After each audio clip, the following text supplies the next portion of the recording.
Más fuerte, porfis. Al momento de desacomodar la posición del cuerpo, el tejido puede desacomodarse y hacerse más, porque la posición del cuerpo, manteniéndolo como ajustado el tejido, es importante. No tanto porque lo que interfiere en esta parte es el soporte. Como tiene un soporte prácticamente rígido, entonces no es que si usted se sienta medio torcido, el tejido le va a quedar torcido, si a eso se refiere. Entonces, es una muy buena observación que parte un poco de la comodidad del operario como para ver un tipo de desventaja en este tejido. Pero no es exactamente lo mismo. ¿Quién tiene otra observación, por favor?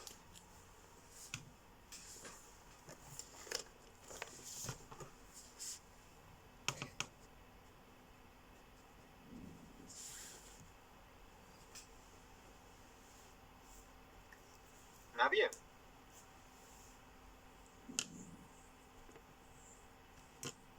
Es la primera vez que ustedes reciben clases virtuales conmigo, ¿verdad? Sí. ¿Quién ha recibido clases virtuales conmigo de aquí? Kevin, ¿usted ya recibió clases virtuales conmigo? Sí, profe. ¿Qué pasa cuando no me contestan? Prueba. Prueba, ¿no es cierto? Sí. Entonces vamos a la prueba. Les subo prueba a la plataforma. No. Miren que las clases virtuales o así en esta forma que nosotros estamos teniendo dependen mucho de la participación de ustedes. Pero si ustedes no quieren participar, ponen fondos de pantalla, no encienden las cámaras, es fácil. Yo cojo y les tomo evaluación. Así de fácil. Hasta ahorita solo 2 personas me han dicho del por qué no pueden encender las cámaras. El resto, todo el mundo debería estar con las cámaras encendidas. Y verán que yo sé estar bajando la parte donde ustedes se encuentran registrados con las cámaras. Yo sé estar bajando y sé ver quiénes están con las cámaras encendidas y quiénes no. ¿Sí? Si alguien no puede tener la cámara encendida por cualquier motivo, me avisa y no hay problema. ¿Sí? Y a mí me gusta verles las caras en las cámaras, no los techos de los cuartos, no los cintillos. ¿Sí? Así que porfa, o participamos, porque no sabemos hasta cuándo nos vamos en esta nueva modalidad. Posiblemente, de acuerdo a lo que se lee, nos vamos hasta mañana todavía. Dele, a ver, tenía una pregunta Cindy y María que están conectadas juntas. Bueno, en Otavalo hay un lugar que se llama la Plaza de los Ponchos, en donde se ve a las personas indígenas tejiendo con ese telar, justamente el que nos explicó hace un momento. Y cuando dicen, bueno, usted dice que tal vez la posición no importa, pero ellos han comentado cuando se les pregunta que sí es importante mantener la postura recta porque el tejido sí se le sale sueco.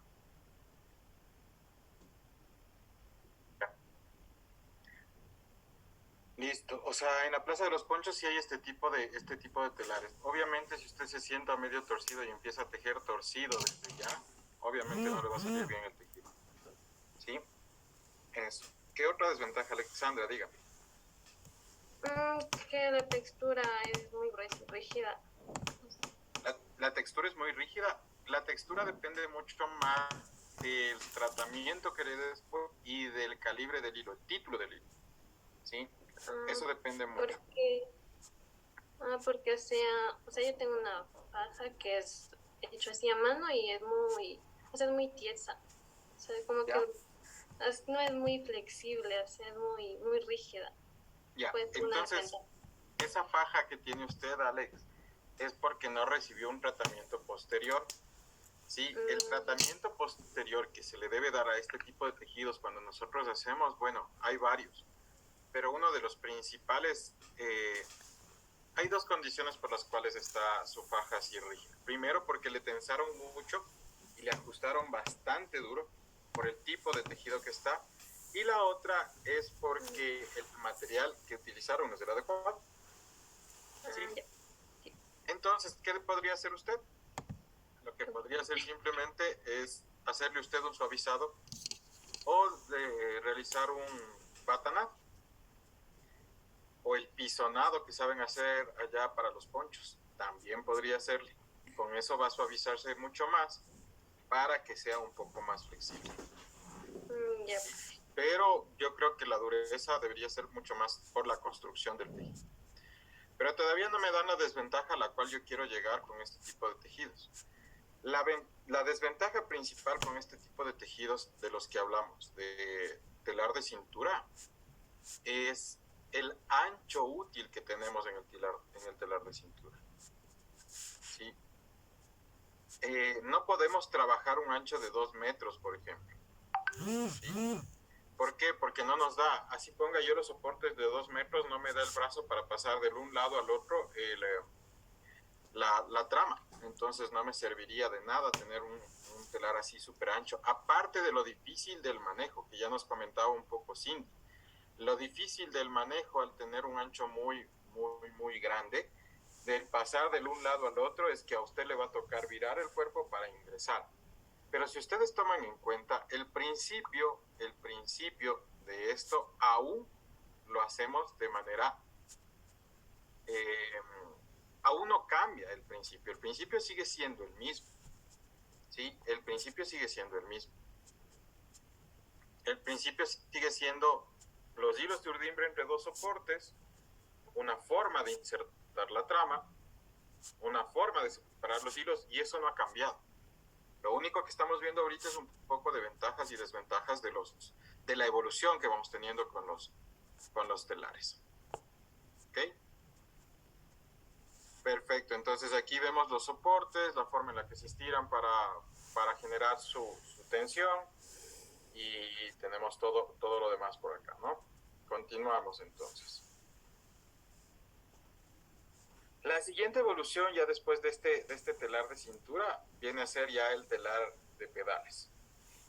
Entonces acá nosotros podemos ver telares de pedales básicos, en donde solo tenemos dos usos para hacer un ligamento tafetán, un ligamento, el tejido plano, el más tradicional, el más común, el que primero apareció, el ligamento básico, en donde nosotros tenemos los hilos en dos soportes, los cuales podemos ver aquí, ¿sí? Un soporte, el otro soporte está acá, donde se va enrollando la tela. Dispositivos para separar los hilos, en este caso, si ven cómo se separan los hilos de urdimbre. Un dispositivo para posicionar y ajustar la trama, es todo este peine largo. Y luego tenemos un dispositivo que me ayuda a insertar la trama. Acá lo podemos ver más claro. Acá tenemos estos dispositivos para insertar la trama, que se llama, en este caso se llaman lanzaderas, ¿sí? Tenemos un uso de hilo, en el cual se envuelve el hilo y se va cruzando de lado a lado para generar el tejido. ¿Ok? Igual, los soportes siguen siendo los mismos. Acá los dispositivos para separar los hilos evolucionan de dos palitos cruzados a tener estos cuadros para poder separar los hilos. ¿Ok? Estos cuadros se activan con los pedales, por eso se llama telar de pedal. Entonces ya no utilizo las manos para separar los hilos, me da un mayor control de los hilos, de la inserción de trama para generar diseños, por ejemplo. Entonces tengo un mayor control de esa parte, me quedan las manos libres para poder hacer mucho más rápida la inserción de trama, lo que genera un mayor nivel de producción de este tipo de hilos. ¿Ok? Y finalmente llegamos a los telares actuales. Los telares actuales tienen exactamente los mismos elementos. Tenemos un soporte al un extremo, al otro extremo de la máquina tenemos otro soporte, dispositivos para separar hilos, y todo este aparataje que vemos en el lado izquierdo es un aparataje que me sirve para insertar trama. El principio exactamente lo mismo. ¿Qué es lo que buscan estas evoluciones? Simplemente mejorar la producción.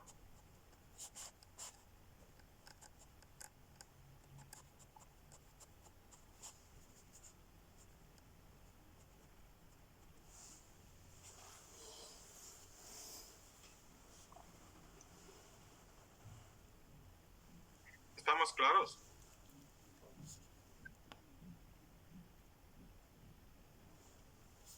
Profe, una pregunta. ¿Y esas son como las máquinas de bordado? ¿Esa o no? Las máquinas de bordar, no, es muy diferente.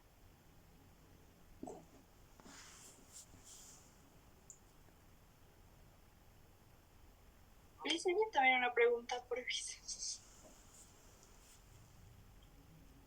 Dice. Dígame, dígame. Este telar actual ya se considera como producción como masiva y los otros todavía se consideran artesanales, ¿verdad? O sea, el artesanal valdría más que el telar actual. A ver, ahí le aclaro algo. Para que sea una producción artesanal debe tener por lo menos el 85% de producción manual. Entonces, si nosotros vemos en estos telares ya de pedal, hace muchos años en estos telares de pedal ya se hacía producción masiva de telas. Aquí ya puede hacer usted una producción masiva de telas.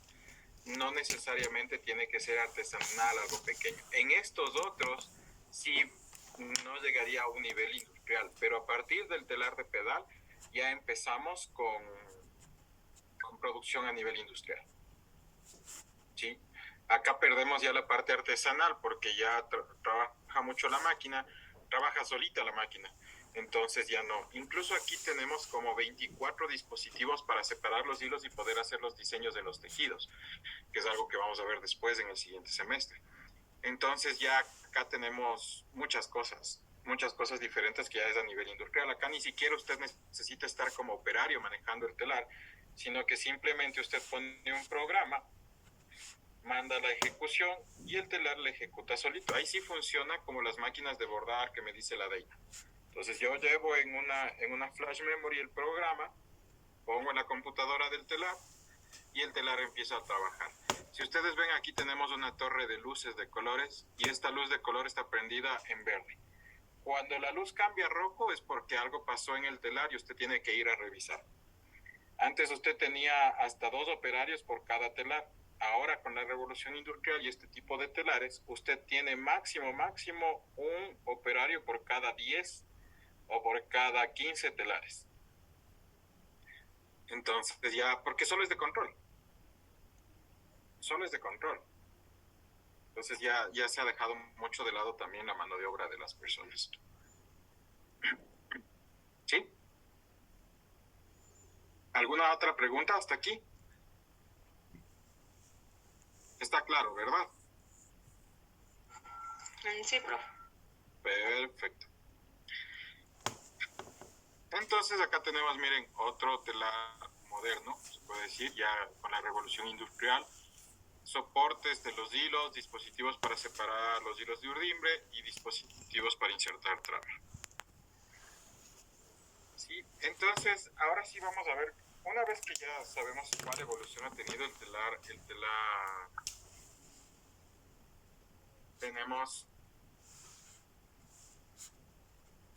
tenemos que ver todo el proceso que se hace. ¿Sí?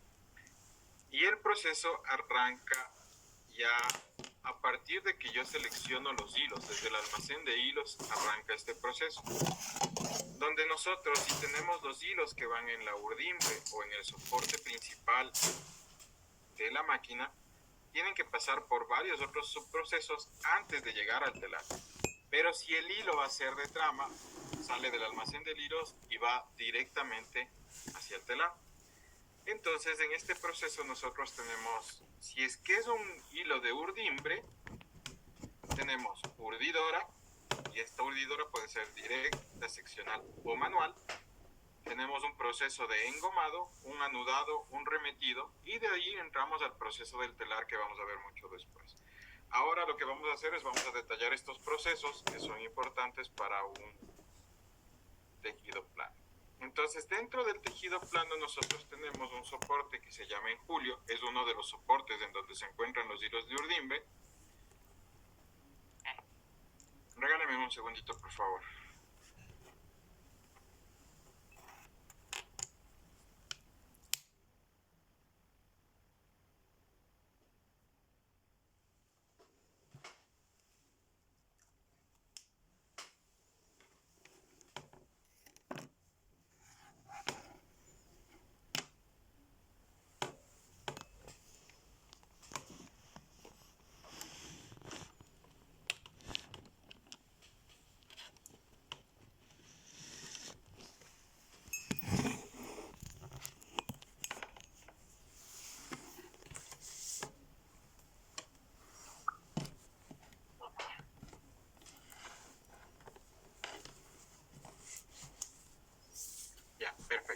Entonces ahora sí vamos con cada uno de los procesos.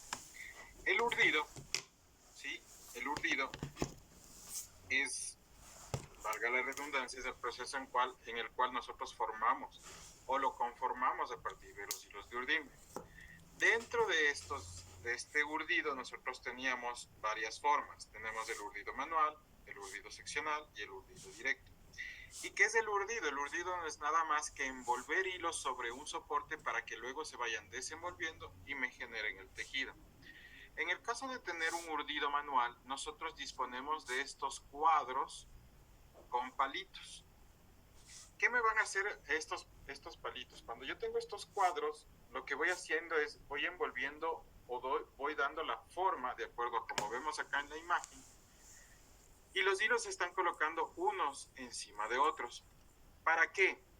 Para cuando yo saque el tejido me quede todos los hilos así abiertos y puedan ingresar al telar. Si no, yo no puedo ingresar esos hilos al telar.